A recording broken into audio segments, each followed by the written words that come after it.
Hello, everybody. How's everybody doing? I changed my output, so now I'm having trouble with the audio. It's sending me somewhere else where it shouldn't be sending. Oh my gosh. That's why I should stop messing with all these settings, man. Open sound, sound output. So it should be the sound card. Okay. All the way up. Microphone's working, right? You guys can see me, hear me. All right. And then I heard it on the headphones, but earlier it came up here for some reason. All right. So welcome everybody. Welcome back to another live stream. I was trying to post the link and I remembered that. Mira, te vas a quebrar la cabeza, eh. Vete para allá, por favor. I remembered that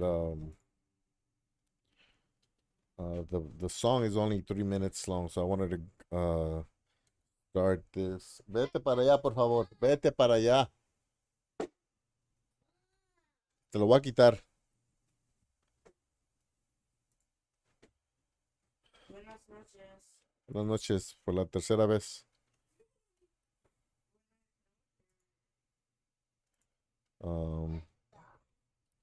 Should be sleeping already. Throw me off. What was I saying? I was saying, yeah, I'm posting it on Discord right now. I'm posting the links on Discord so everybody knows I went live. And I think that's it. I think everything should be working, hopefully. But yeah, so anyways, today we're gonna be playing, not really playing, I guess just exploring Assassin's Creed Origins, a discovery tour. I finished the game. I never really got like an ending. So I don't know if it's I don't know if I'm supposed to get like the credits. See, add in here the whoosh. So something's going on over here with the give me a second. Settings. Okay, so I heard the game here. I heard that something's going on with OBS where the sound is not coming in.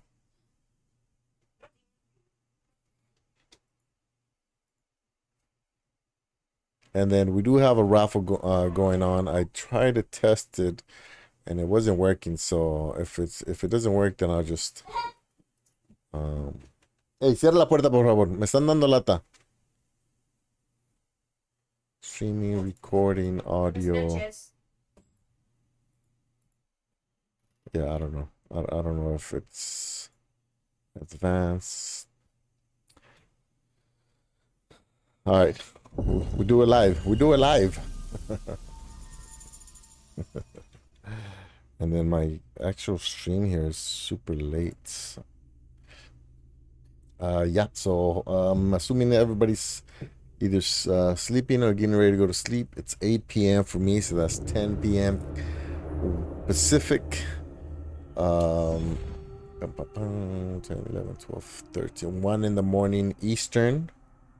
But we're gonna try. I don't know. We'll try for an hour or so. We'll see how this discovery tour is. I kind of want to try something first. So when I come in, you know what? Let's just do the discovery tour. I'll figure out the end credit thing later on. Start discovery tour. Explore this virtual museum mode with guided tours and historical locations set in a combat and quest-free environment. Let's do it. Has anybody ever done the discovery tour? Does every game have it? Doesn't seem like it, huh? Seems just like the last three: Origins, Odyssey, and Valhalla. But I'm not sure. Hey, Mitchell. What's up, Mitchell? With content curated by Egyptologists and hundreds of images sourced from museums and libraries around the world, we hope to share with you the passion that inhabited us for the 4 years it took. Oh wow, 4 years. I'm about to hit the hay. That's me. Yeah. Welcome Yeah, to no worries. Discovery No worries. I Tour know it's late, by yeah. Assassin's Creed, Ancient Egypt. There we go. So, welcome. How's the audio? Can you hear it okay? A guided tour will take you through a majestic landmarks, something. I enjoy the vast panoramics of this beautiful country through the eyes of your eagle, or use an avatar to climb to the very top of the Great Pyramids. Navigate a boat along the banks of the River Nile, or ride a horse across deserts and lush, fertile lands. And when a view truly captures your fascination, take a picture using the photo mode and share it with your friends. That's a good idea for a game, man. Or a feature, I guess. We hope you enjoy this experience. Sure, I will. And it's at the wide angle cinematic mode. Look at this. Alexandria. Okay, so I'm the girl. And I guess all the highlighted spots are going to be the tours. Yep. Okay. Use L to move your character to the start of the tour. Something. Alexandria, planning of the city. Number of stations, 8. Region, Alexandria. Learn about the design and layout of the city of Alexandria. Estimated time, 6 minutes. Let's do it. Welcome to Alexandria, planning of the city. They should do this for real life. You know what I mean? Like using Google Maps and Street View. Alexander's plan to build his great city began with a verse from Homer's Odyssey. The day was busy trying to get ready for Vegas. In front of Egypt, I was trying to decide whether I should take the laptop or not. An island called Pharos. Guided by these clues, Alexander the Great founded his future city at the western end of the Nile Delta. Station 108. Oh, okay.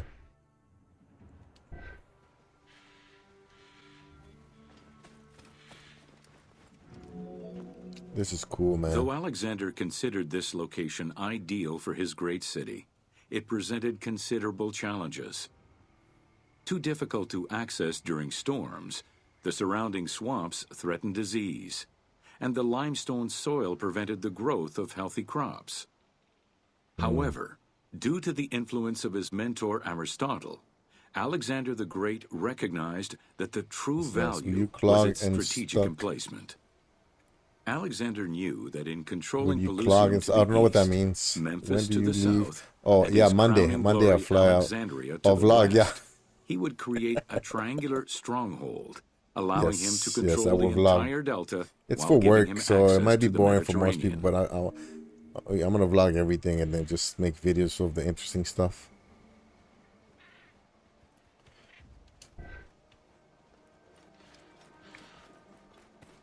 Look at what they can do nowadays, man. This is crazy. The Great Walls of Alexandria had a humble beginning. Lacking chalk to outline the future city's foundations, I'm excited. Architects were forced to use flour instead. Clouds of migrating birds swept down and ate the flour, erasing the plans. Oh. This prompted Alexander to seek guidance from the oracles, who reassured him that his future city was destined to feed a large population.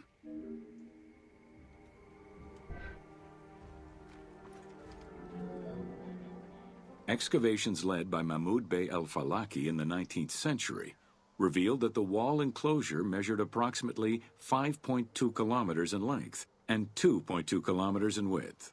It was roughly 9 meters in height. 9 meters. I've never been... You never been to Vegas? Oh, wow.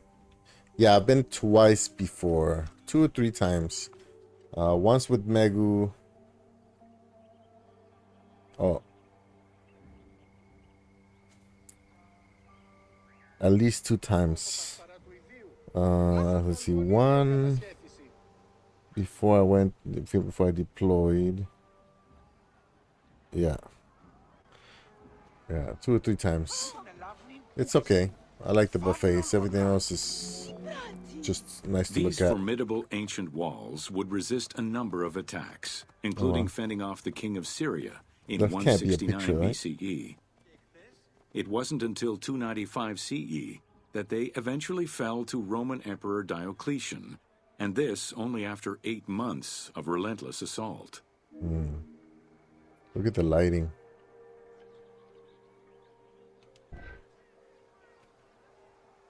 This picture mode right here.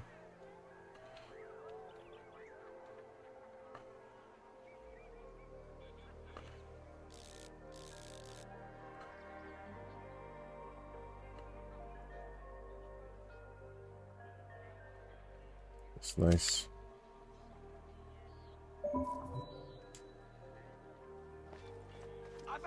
I started when I started playing this game. I would take pictures, and then somehow along the way I just forgot. I was too entertained. Oh look, they had sidewalks. Alexandria's principal architect, Dinocrates, chose a Hippodamian grid plan. The grid maximized functionality, with wide, straight roads and canals running beneath them. Alexander recognized the military value of the city's design. The wide, parallel streets gave him optimal surveillance of the city, while allowing the unobstructed flow of troops. Well, military from the get-go, huh?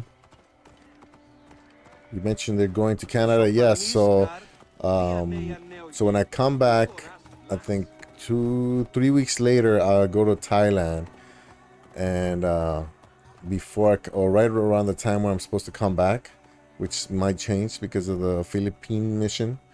Some friends were going to Canada to ski for spring break, and so my Megu and the girls wanted to tag along. A central corridor ran from the Mediterranean's north port down to Lake Mareotis to the south. This thoroughfare acted as an unobstructed link for commercial trade and travel between the two ports. Many of the streets were bordered with grand buildings and parks, including Canopic Street, with its impressive gate bordering the eastern end.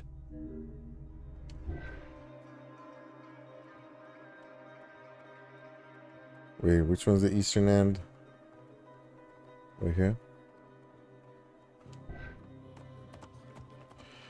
Woo, what's up, Rock?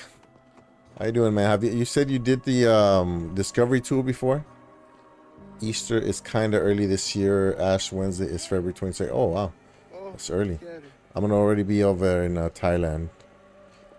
And I don't think they're Christian over there. Alexandria I don't was know if they most celebrate likely or not. built upon an already existing Egyptian village.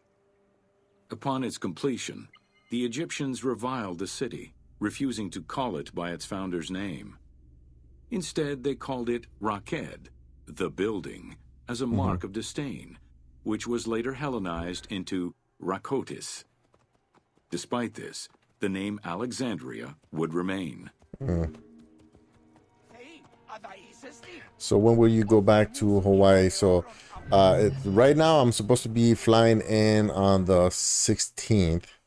So I leave Thailand on the 16th. It's a day difference. So I land here on the 16th, just the way the time works. And then they're supposed to fly. Megu and the girls have tickets for the 16th. So I'm gonna see if I can come here earlier on the 15th, so I can fly with them the next day. But I won't know that until like the mission becomes official, I guess, and then they decide who's going to the Philippines after March. So I leave mid-February. I come back mid-March. Little bit, I can see all this kind of content being ditched. Oh, really? How come you don't think it's popular? I mean, I thought they use it in like schools and stuff.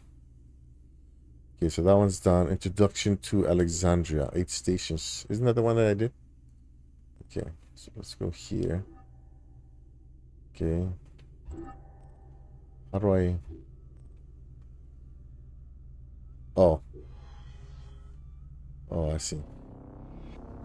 So I was telling them, I was telling Michelle that they should do this for Google Maps. So you can go to like a certain spot to start off a tour, and then people can do tours almost like they do YouTube videos, but they get triggered through GPS geotags. You know what I mean? My friend that works in Google, I told her, and supposedly she pitched it, but I think she was a little bit too nervous. She doesn't seem like the... Welcome to Introduction to Alexandria. You know what I mean? So imagine, you know, you have a lot of knowledge of your town, where you're from, and so you decide to, you know, to go and create a tour for people that visit, and then the most popular tours get played more, and then for each play you get paid a certain amount, which, as per his habit, he named after himself. After his death, Alexandria quickly became the capital city of the Ptolemaic kingdom and the most important city of the Greek world. That's him. I'm sure he didn't look like that.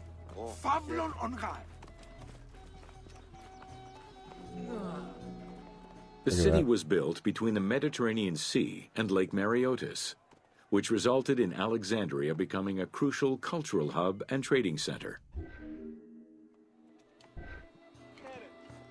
Let me show. Thanks for popping in my show yesterday. Oh yeah, yesterday for you. Yeah, this morning for me. Sumptuous buildings could be seen wherever one turned their gaze. The royal palaces, the many temples, the gymnasium, the lighting lush is so nice. public gardens, and large avenues. Seems like the lights always like either it's always low angles, so you get the nicest. I don't think I've ever seen it like high noon, or at least I don't remember.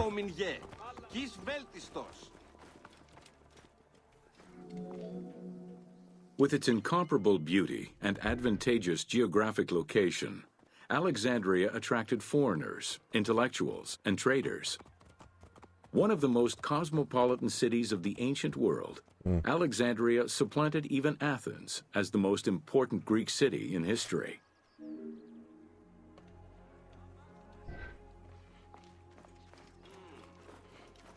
I saw that there was some, I know there's no combat, but there were some bad guys running around. Egyptian obelisks With were highly prized so by much. Roman Oh, I architects. see what you're saying. While Roman design previously favored the use of a single monument, Egyptian obelisks tended to come in pairs based and on were money. generally located at the entrance Oh, of look at that. temples. Several ancient Egyptian obelisks are still in existence today. You never know though. Maybe Many are spread out across the maybe world in they have more locations success such as with Paris, Rome, New this York, being and London. used in schools or something. Then All of this shows that Alexandria was significantly people actually playing the influenced game. by the rich past You of know what I mean? Egypt. Because this can always be used by people that don't necessarily play video games, which is there's more of those. But yeah, I guess they gotta. It's all depending on the bottom line, huh? Hey, what's up, Jeff? Man, I was rushing to try to play with you guys yesterday, but I got caught in traffic and its most famous artery was the I Canopic just zoned Way. out. It was lined with sumptuous buildings, houses, and temples, and was roughly 8 kilometers in length. This street was one of the most important shipping entrances to Alexandria, and often hosted processions and festivals. No. We have a street like that in here in Hawaii. It's not as popular now, but it used to be. It's called King Street, and that's where basically it goes in front of the palace and the king's house and all that.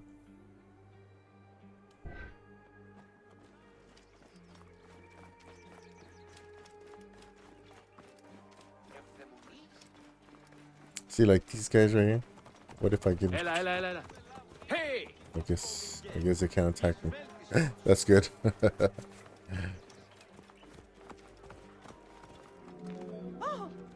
The width of the street, 30 meters, was abnormally large even by Greek standards.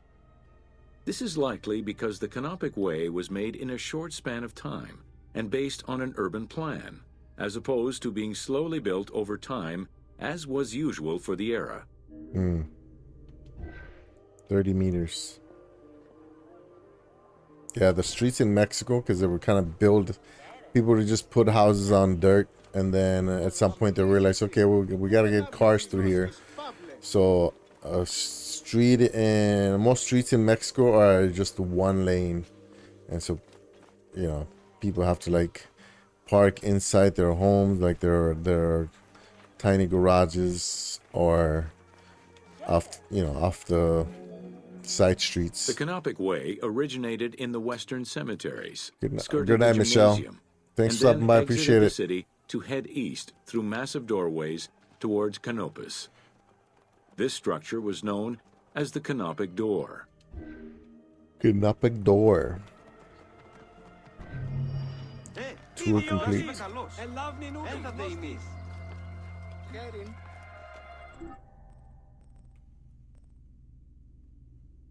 Is it all Alexandria? Egypt. Oh, wow. Pyramids. 16 for the pyramids. How many total? 20, 36, 40, 50, 70, 75 tours. Wow. That's plenty.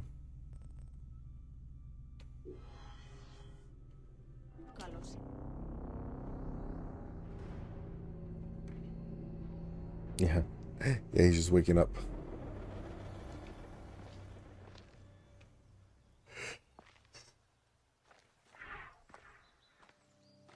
The Greek pharaohs. Number of stations 7.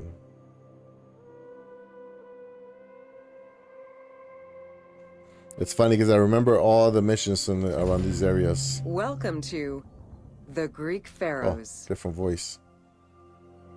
Eminem, yeah. Good night, Eminem.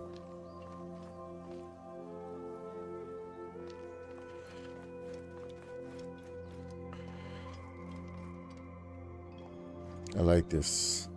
I can let my daughters play this.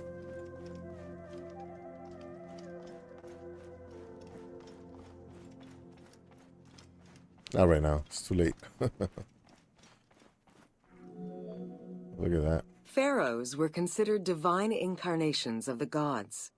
As an avatar of the gods living on Earth, the pharaoh's role was to preserve fundamental values and universal harmony by removing chaos, Isfet, and ensure that justice, Mot, prevailed. The pharaoh, by divine ancestry and through multiple offerings, was the bond that unites the world of men to the world of the gods and allows the maintenance of the cosmic order.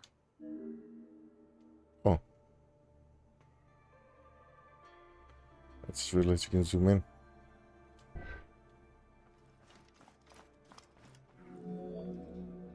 The Ptolemaic dynasty reigned over Egypt from 305 BCE to 30 BCE. The dynasty was called the Ptolemies of the Lagids, in recognition of the founder of the dynasty, Ptolemy Lagos, a Greek general and close friend of Alexander the Great. While Macedonian, Ptolemy Lagos understood that to be accepted by the Egyptian people, he would have to adopt their traditions. Upon assuming the title of pharaoh, he changed his name to Ptolemy I Soter, meaning savior.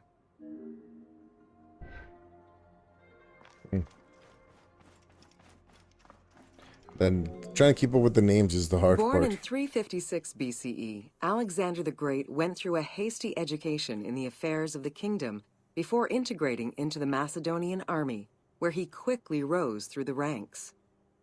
After his father's assassination in 336 BCE, which some believed was orchestrated by Alexander himself, he became king of Macedonia. Ruler of a unified kingdom and leader of a large army, Alexander set his sights on conquest. Eager to reclaim the Greek cities of Asia Minor, he took on the Persian forces, earning victory after victory. 356 before BCE. 2,500 years ago. Ever victorious, Alexander the Great marched on, laying siege to city after city until he reached Egypt, where the Persians were defeated yet again. Viewed as a liberator by the Egyptian people, Alexander decided to become pharaoh in due form. He traveled to Thebes to make a sacrifice to Apis, then went to the oasis of Siwa, where he was proclaimed son of Amun. Siwa. Officially pharaoh of Egypt, Alexander spent much of the winter there and founded the city of Alexandria. Perhaps not coincidentally, being pharaoh allowed Alexander to spread propaganda to prepare further conquests. He resumed his military campaigns in 331 All right, Jeff, thanks for stopping by. BCE. I just wanted to pop in. Thank you, appreciate it. Hopefully I can join you on, wait, Fridays you don't do, you do retro on Fridays, yeah? That's right, that's right. Well, thank you, appreciate On it. his deathbed in stopping 323 by. BCE, Alexander the Great gifted the satrapy of Egypt to Ptolemy Lagos. Perfectly aware of the value of Egypt, Ptolemy ensured not only the stability of the country's borders, but also its economic and military development. At the same time, he worked with the Egyptian elite to maintain the internal order of the country.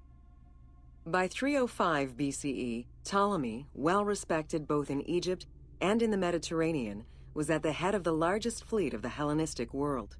Wait, he wasn't that old, that Ptolemy one. officially took the title of Pharaoh of Egypt in January 304 BCE, on the anniversary of Alexander the Great's death.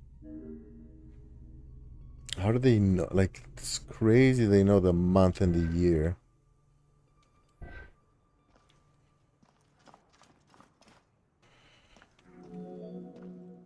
Alexander died in Babylon in 323 BCE.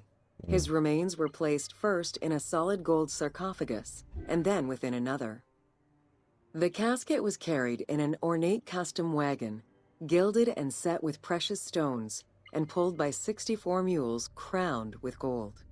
The funeral procession was diverted to a grandiose temple in Alexandria, built in the conqueror's honor under the orders of Ptolemy I. I wonder if it's still there. Hey, Wilson, what's up, man? Love this mode. I think I spent just as much time on this mode as I did the main campaign. Oh, you did? Yeah, I spent 115 hours to finish it. Early for you, bud. Yeah, everybody's early today. Appreciate it. Last one. Julius Caesar visited Alexander's tomb at the capture of Alexandria, and the Roman Emperor Augustus reportedly placed flowers there. However, though many powerful leaders claim to have visited it, the tomb's location has gone missing from history. Oh, really? Some accounts do state that the golden coffin was replaced by a glass sarcophagus, probably by Ptolemy X. It is also implied that Cleopatra may have plundered the tomb in a time of financial crisis. Meaning sold it? Cleopatra may have plundered. Lost it, right? Very interesting.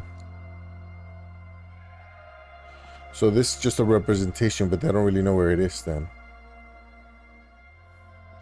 Okay. So somebody probably took some artistic liberties to get this palace up and everything.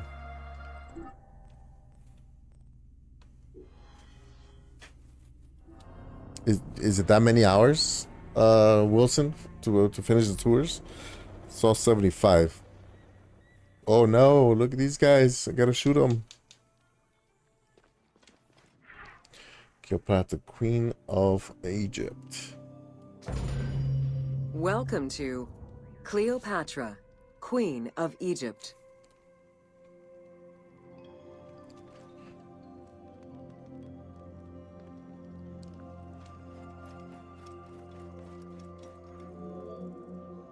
Cleopatra VII Theophilopator ascended the throne in 51 BCE at the age of 18.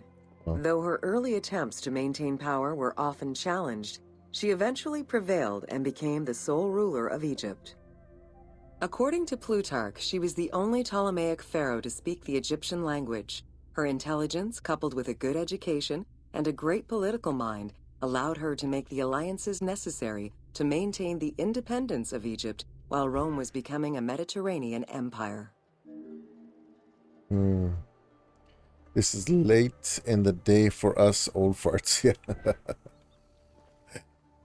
Wait for you guys.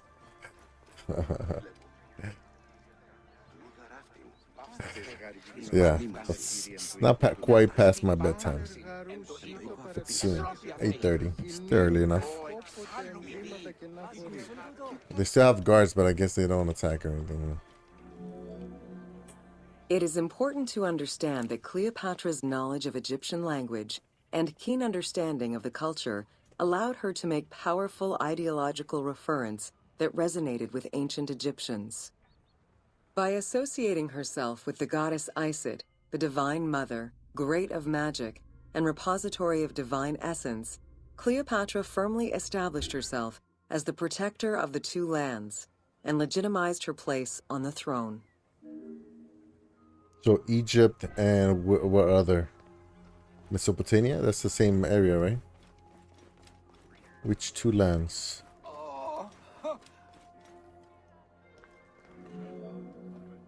Upon his death in 51 BCE, Ptolemy XII Aulus bequeathed his kingdom to his daughter and eldest son, Cleopatra VII and Ptolemy XIII. As was custom, the siblings were married.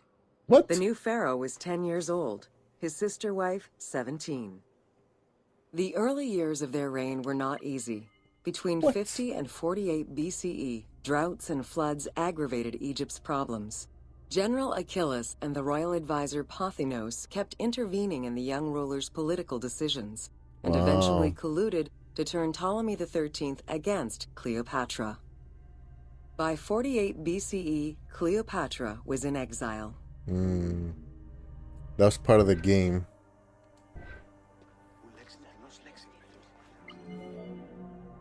During Cleopatra's exile, the Roman Empire was not without its own internal conflict.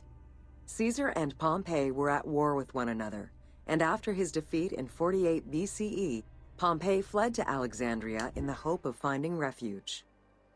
This turned out to be an unwise decision. Listening to his advisors, Ptolemy XIII elected to have Pompey assassinated, his head kept as a gift, in the hopes of acquiring Caesar's favor. This gambit backfired.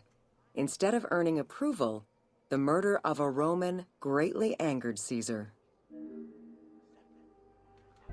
He messed up.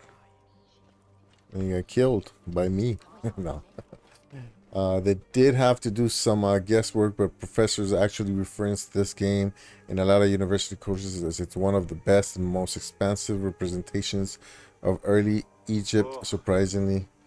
Yeah. Oh, you can tell it's a Canadian voice by the accent. Oh. This sounds like they're speaking Latin or Roman. I don't know. Cleopatra, aware of Caesar's anger against Ptolemy for the murder of Pompey, decided to take advantage of the situation. Sorry. She returned to Egypt in secret, hoping to establish an alliance with one of the most powerful men of the time. Outside of the legend, where she had herself smuggled into his quarters in a carpet, what exactly happened during that fateful meeting remains a mystery. However, Caesar seemed to see a better ruler for Egypt in Cleopatra than in her young and too easily influenced brother. Invoking Ptolemy XII's will, Caesar attempted to mediate peace between the siblings. Yeah. She just needs that A.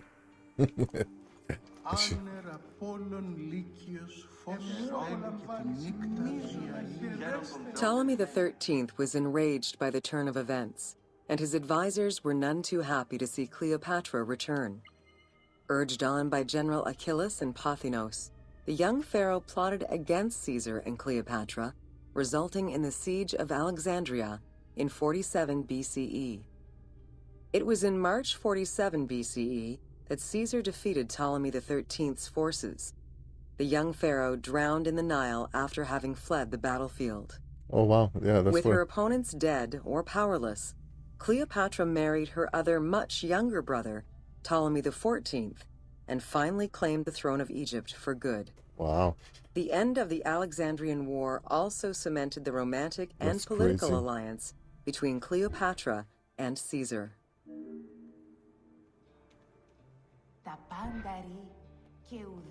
Wow.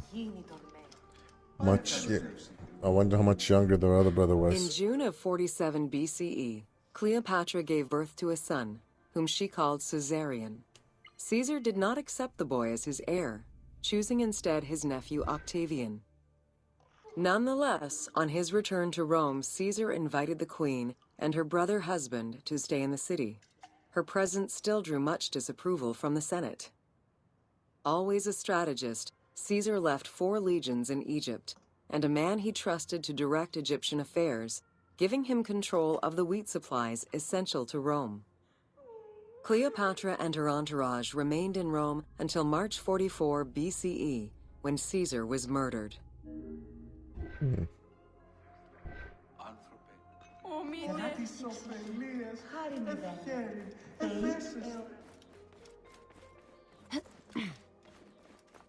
Now imagine this in VR. That'd be crazy. This whole time I was wondering if they have this game in VR. Caesar's most faithful ally, Mark Antony, often visited the Queen of Egypt during his stay in Rome. Unlike most, he recognized the legitimacy of Caesarion, the natural son of Caesar. Antony knew he would need the riches of Egypt in order to fight Octavian and claim the Roman Empire. Cleopatra, in return, saw a powerful ally. In the winter of 41 BCE, she arranged a sumptuous tour of Egypt by boat to show Antony the wealth of her country and the power she held as its ruler. A romantic and political relationship followed. The Roman Senate was once again most displeased. To calm spirits in Rome, Antony married Octavia, sister of Octavian. Octavia, sister. See, that's where I got lost. So Octavia. Oh, okay. The sister of Octavian. So this is like a kid.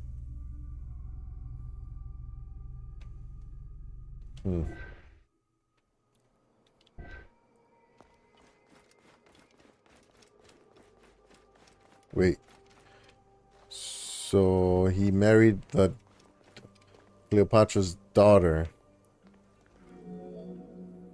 Despite his marriage to Octavia, Antony remained Cleopatra's lover, and she gave birth to their children.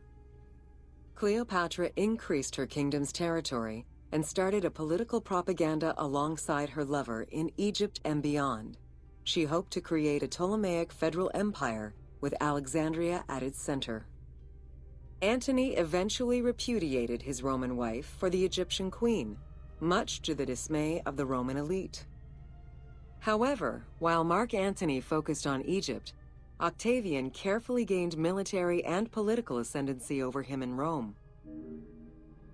Octavian being the son of Cleopatra. So at some point, Mark Antony was the father of his in-laws. Ugh, that's confusing. That's crazy. Octavian managed his own propaganda campaign and succeeded. The Roman people hated Mark Antony and Cleopatra. To avoid the censure still inherent in attacking a fellow Roman, Octavian simply declared war against Egypt. Rome's power still reigned supreme. The powerful Egyptian fleet, led by Cleopatra as well as Mark Antony's forces, were defeated in 31 BCE in Actium. Octavian arrived in Egypt in 30 BCE to formalize his victory. They were living in Rome. To avoid the censure still inherent in attacking a fellow Roman, Octavian simply declared war against Egypt.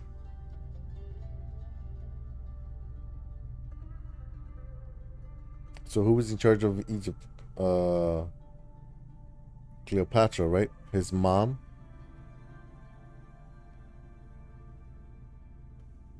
Wait, he took over for he declared war on his mom. I'm a little lost. The following events remain difficult to confirm due to the many versions and legends around them. It is believed that after hearing a rumor about Cleopatra's suicide, Mark Antony committed suicide himself. He was brought to the Queen as he slowly passed away. Knowing that Octavian would have her chained and paraded through Rome in defeat, Cleopatra planned her own suicide. She most likely killed herself with arsenic, though admittedly, the version where she uses an asp to deliver a fatal bite may be considered more dramatic. What happened to the body of Cleopatra is still a mystery.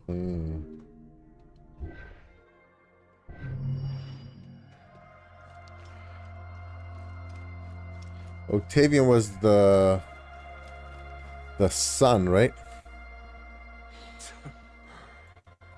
Or do I have a mess? Did I mess up? Did I miss something?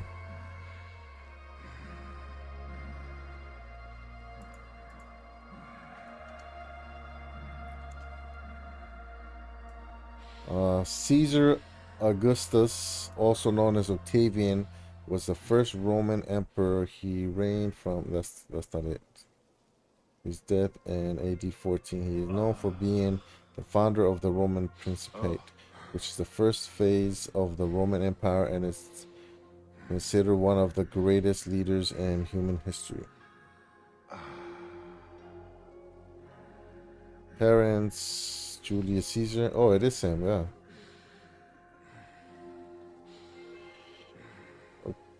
Gaius Octavius.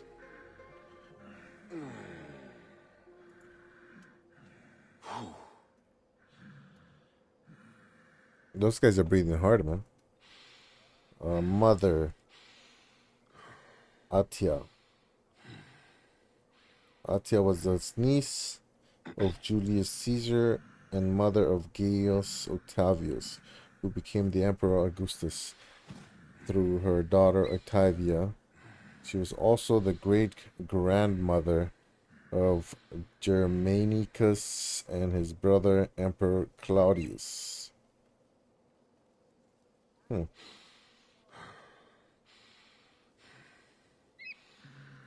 So the mother was somebody else then. Father: Gaius Octavius. Julius Caesar, adoptive. Gaius Octavius was a Roman politician. He was an ancestor to the Roman emperor of the Julio-Claudia dynasty. He was the father of the Emperor Augustus, step-grandfather of the Emperor Tiberius, great-grandfather of the Emperor Claudius, and great-great-grandfather of the Emperor Caligula, and Nero, hailing from, well, not a good-looking guy. Well, those guys are breathing hard. What are they doing?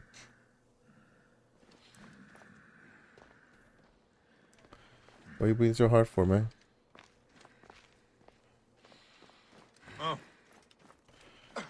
Okay. That one's done, yeah? How come this... Oh, okay. It's the Siege of Alexandria. Is there a way to, like, set them up in order? The Hippodrome of Alexandria. The Panion, the Island of Pharos. The Serapeum of Alexandria. Let's go for this one. And I got burnt.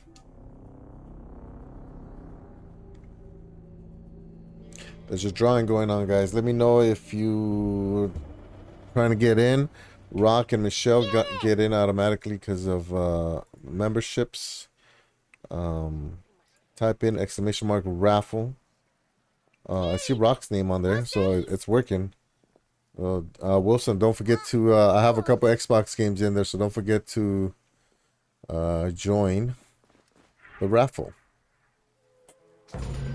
Welcome to the Great Library of Alexandria. Oh, this was the library? Oh. Near the district of royal palaces and within the Moseon was the most famous library of all antiquity. Oh, okay. The Library of Alexandria was built to house all of human knowledge. At its pinnacle, the library was believed to contain over 700,000 parchments. Now it's nothing compared to Wikipedia. Looks different though, right?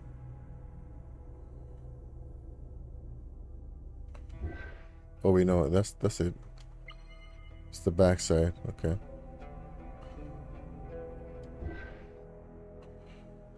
Nope, it's different.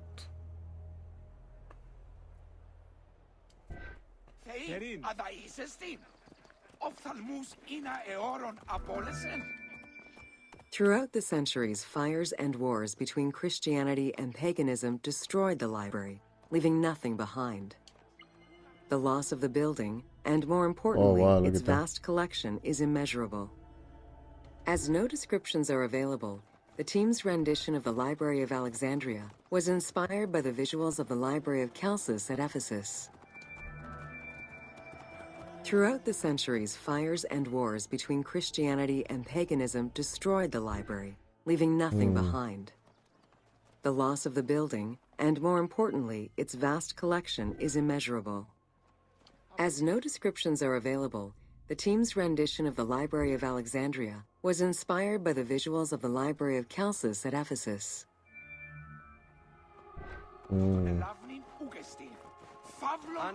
So that's not how it looked. They just took it from a different library. All While was much of the reset collection was purchased at the 10,800 government's years expense, before in the the library also obtained Younger books through other Dryas flood. Any books owned by travelers coming through the city were seized to be copied for the library. The copy would then be returned to the owner, and the original entered into the library's collection.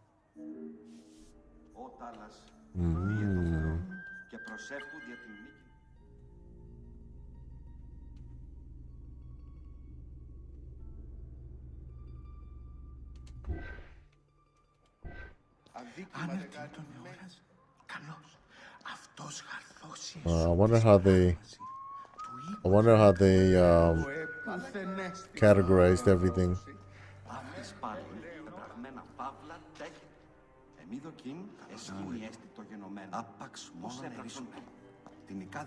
Pre-books.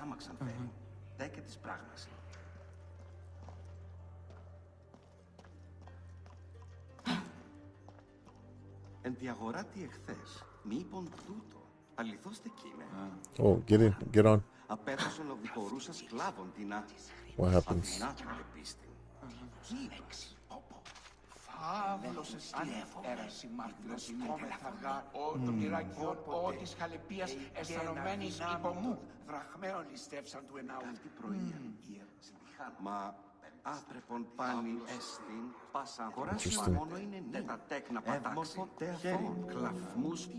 Alexandria offered unrivaled intellectual and cultural attractions. Eminent scholars from Athens, Rhodes, and other Greek centers traveled to the city to learn and engage with other free thinkers. Both the Moseon and the library were at the center of groundbreaking ideas and creative expression. Like what?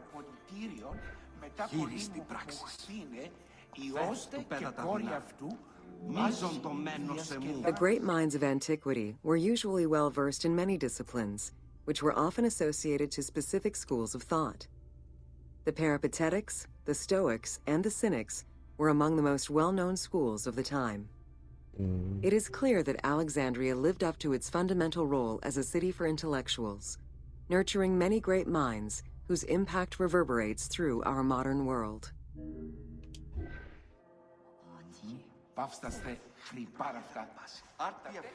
I wonder what kind of stuff came from there.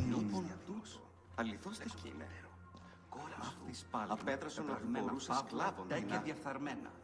Πάυσες του το χρή. Τι είπες? Εάν δεν είναι πατάξιν αυτόν, οψωρία.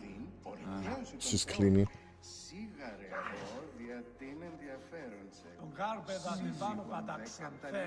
Look at the detail on the floor.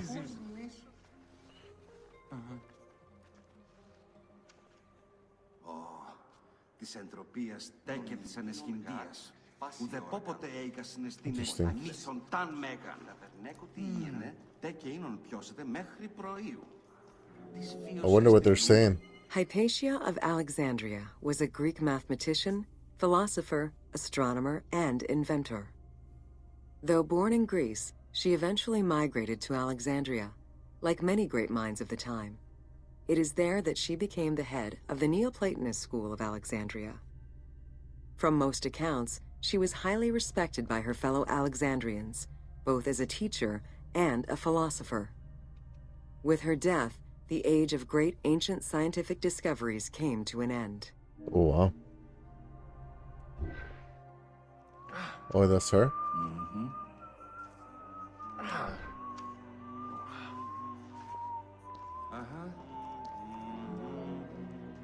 Callimachus was born in Cyrene and educated in Athens. After his studies, he moved to Alexandria to work in the Great Library. A poet and a critic, he strongly rejected the epic format of Homeric poems and instead fervently supported a shorter, more judiciously formulated style of poetry. His epigrams and elegiac poems were emulated by later poets. His work was extremely popular, second only to Homer's own works.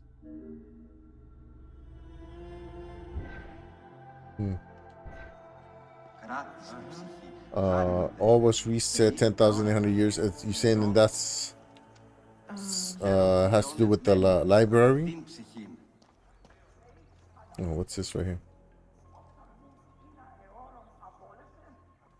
Κράτης τη ψυχή, χάριν ιδένε, Θεοί εώρα κάντε.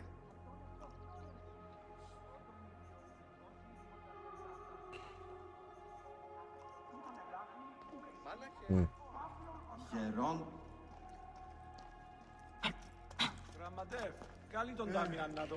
What's this right here?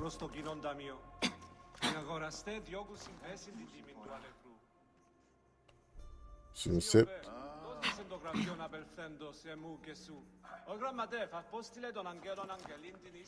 Nope.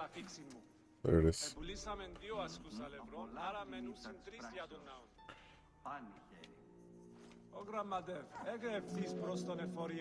It was in Alexandria that mathematician Euclid, the father of geometry, wrote the Elements, laying out the foundational work of what would become modern algebra and number theory. Euclidean geometry would become one of the most influential systems in the evolution of mathematics.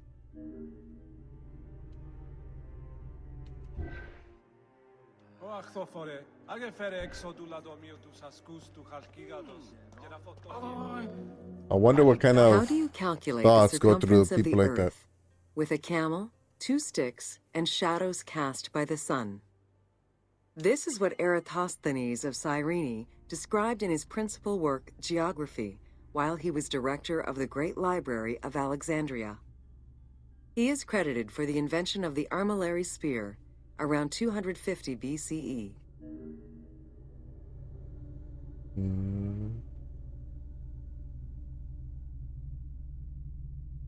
Arabia, India,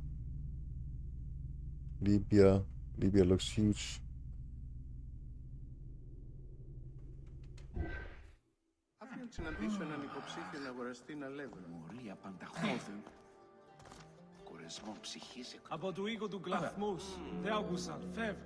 The earliest known and most complete armillary sphere of antiquity was Well, the this is one. Meteoroscopion of Alexandria, with an imposing 9 rings compared to the 3 or 4 of most other astrolabes. Known as the zodiac krikatoi amongst the Greeks, the Meteoroscopion was used to determine the location of celestial bodies around the Earth. Every self-respecting astronomer of antiquity would have sought to use this tool to better understand the celestial movements. Every self-respecting. Funny.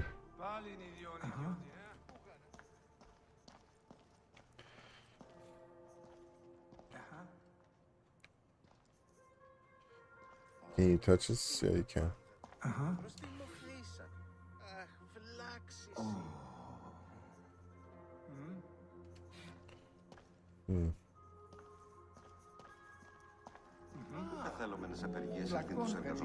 Pythagoras of Samos was a well-known and respected philosopher and mathematician. He is best known for the Pythagorean theorem.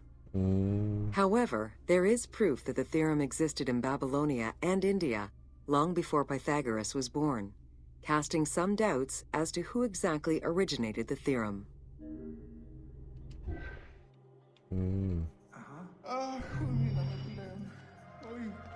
Very interesting. Well, I'm definitely gonna check out some more of these tours. That's crazy how many they have. Does it show how many are complete? No. No. Okay. 3 stations for that one. Map. Wow, look at that.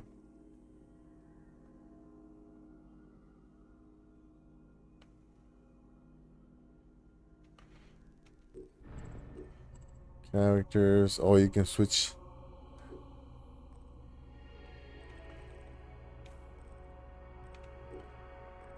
Passport. Ah, okay.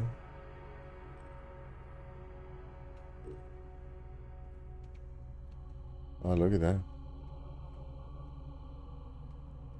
Minus 3,000. 3,000 BC. Old Kingdom. 2600 to 28. The Great Pyramids. Middle Kingdom. New Kingdom 1550 to 1069.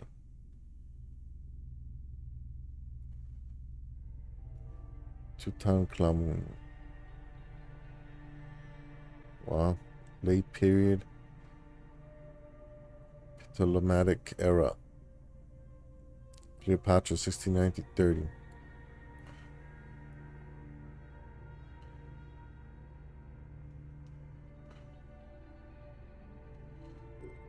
Wow. Very nice.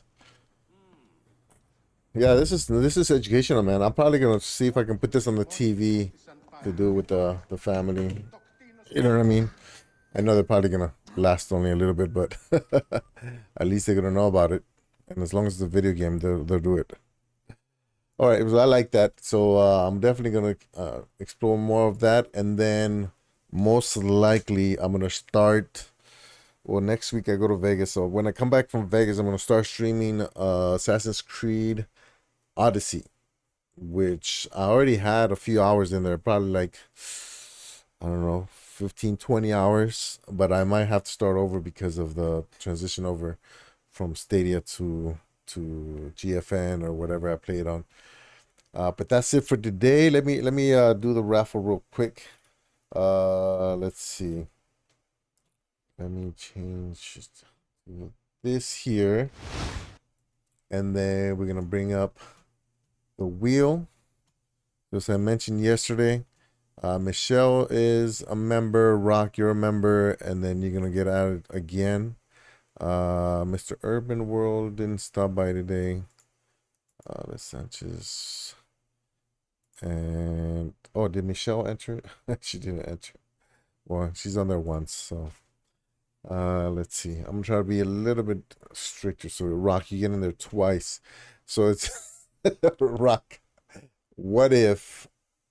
Oh, I'm not even gonna jinx you. I don't want to jinx you. So let's just take the names. Oh, David, you gonna jump in? I tried to get Georgia to sit and watch. She thought it was interesting, but it never came back up after the first time. Oh, to sit and watch the the stream. Yeah, it has to be something that interests them. You know, like my wife, she's always watching plant streamers or like I don't know, podcast on plants. It's crazy. Wilson, you want to jump into the raffle?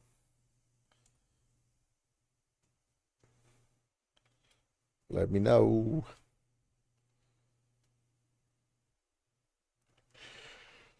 I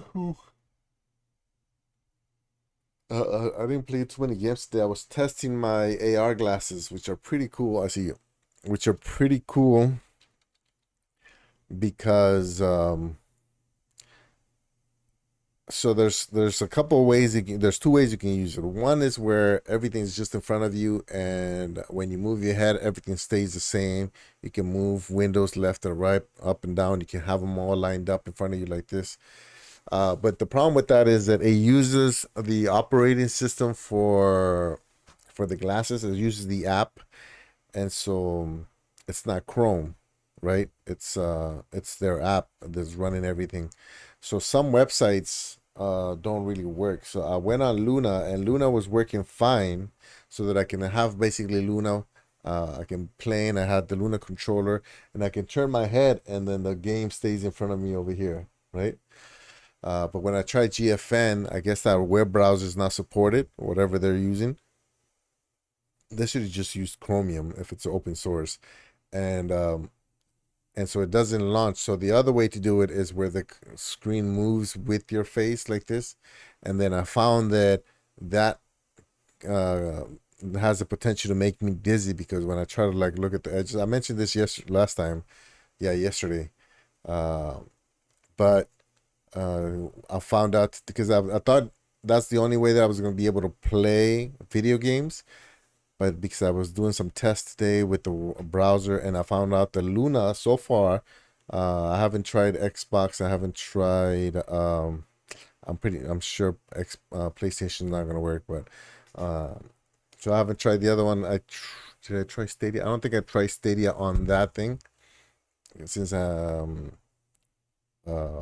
forget. I think I ran out of time or something. But anyways, so that's pretty cool that it works that way. Because it's the other way where the screen moves with your head. That's gonna make me dizzy. All right, here we go. Good luck. It's two rocks versus Wilson and Michelle. Yeah, they're nice glasses though. Let me end the entries. Cancel it. And Michelle, she's just lucky, man. So I'm gonna spin it again, because she doesn't really have Steam, so she might just spin it again. So that's probably why she didn't jump in. So I'm gonna hide her name, and so now see the Wilson Rock.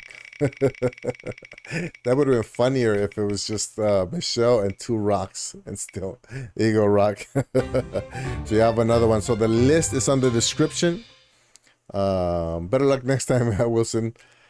The list's on the description. Let me know which game you want, and I'll send you you know how it works. I got it from you. So appreciate you guys hanging out. I like this, man. I'm kind of nerdy.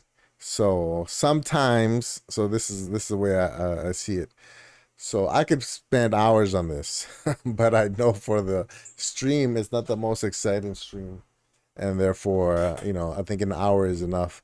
I was thinking about doing a Spanish stream, because I haven't done one yet. I've been planning for I don't know how long. So I don't know. Maybe if I'm not too sleepy, I'll jump on and do a Spanish stream. But yeah, most likely I'm gonna jump back on this again after a quick break, and then see how much I can learn. Plus, you saw that I get lost easily, so I probably end up having to read after they read it out. But all right, everybody, thank you, Rock, Wilson, Michelle, everybody that stopped by, Jeff, and everybody, appreciate it. Hopefully you guys have a good day, good night, and I will see you guys next time. Bye, everybody. Bye.